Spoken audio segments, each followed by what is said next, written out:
Goddag og velkommen til en Nej, vi kører ikke. Sorry. Er det ked af? Jo, vi gør. Goddag og velkommen til en live-transmission af Forunderlige Verden.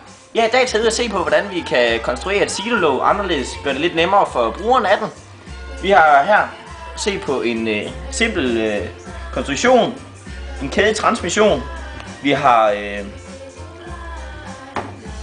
Fuck! Vi klipper senere. Ja. Vi har her kædehjulet. Som trækker i aksen på vores låg, som I nok kan se her. Og så har vi et vendehjul her, som får direkte træk fra vores snækkemotor. En dejlig 24 volt, som vi kan regulere. Og vi kan øge spændingen, og vi kan sænke spændingen.